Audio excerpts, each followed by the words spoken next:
If the walls could talk, what do you think they'd say? Tell you about the stuff they've seen, about when they were built, who built them, when they were young and new, or their first visitors, their first family.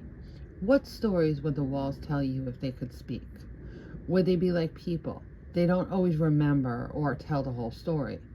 Would the walls acknowledge all of it?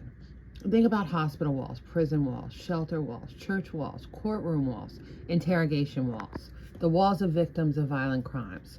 Because everything that happens, they see it. You can't cover the walls. They are the witnesses to everything that happens. They hold all the secrets, all the stories, personal and heartbreaking. Think about a person and how many stories they have. Things we know, things we can tell, things we've seen. Now think about a house, how long it's been standing. What kind of stories would it tell us? The story of the first person that walked into its structure, the first nail, the first child it watched grow up, the first pet it watched grow up. Or would it mention the simple things, the ugly green rug, the curtain rod that never stayed up, the paint that looked like nasty yellow mustard, the new extension, the overfilled closet, the cluttered attic, the garage full of junk and no car? Would it tell you about the secret passage? Would it tell you about the previous owners?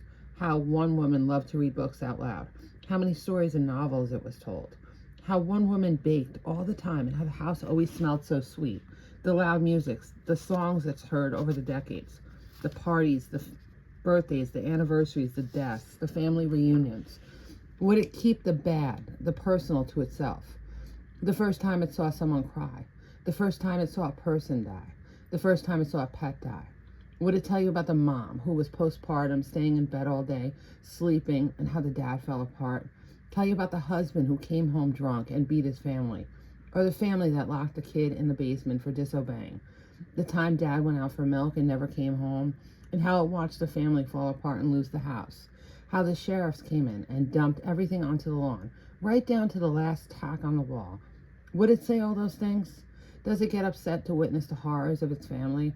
Or is it just a wall, an inanimate object holding your house up? Or the reason the walls can't talk is we don't want to hear what they have to say. You don't want to know what the walls know, because they know all and see all, and no one should have to feel that pain. We should be glad walls can't talk, because we just don't want to know.